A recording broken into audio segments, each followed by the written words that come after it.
दादा इकडे बघा, इकडे बघा दादा. एकच वादा. दादा छत्रपती शिवाजी महाराज की. थांबा थांबा दादा, थांबा, शूट मध्ये नका येऊ. दादा पाहिला उभे राहता उभे. शिवप्रभूच्या स्वराज्य कसं निर्मित केलं, किती धाडस किती शौर्य याची प्रचिती आज सह्याद्रीच्या रांगेमध्ये आली.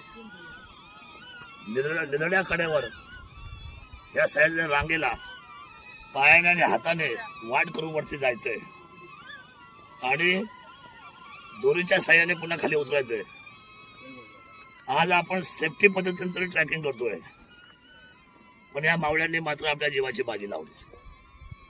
मला असं वाटतं आपला इतिहास हा जगाच्या पटलावर सगळ्यात महान इतिहास आहे.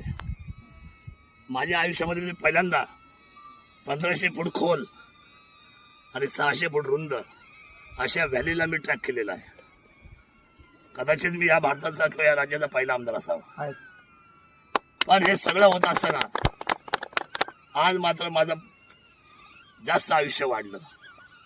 मला लक्षात आलं की छत्रपती शिवराय वाचणं सोपं आहे, पण छत्रपती शिवरायांच्या दिशेने वाटचाल करणं थोडं अवघड आहे. माझं या भारतातल्या तरुणांना आणि तरुणांना सांगणं आहे, आयुष्यामध्ये काय करायचं असेल तर पहिल्यांदा छत्रपती शिवराय हे समजून घ्या आणि भारताला योग्य दिशा द्या. आज प्रजासत्ताक दिन आहे.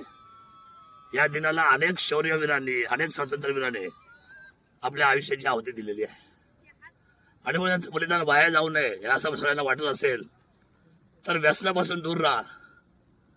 एकदा सह्याद्रीच्या रांगेमध्ये या, शिवप्रभूच्या असलेल्या किल्ल्या शौर्याला मानवंदना द्या.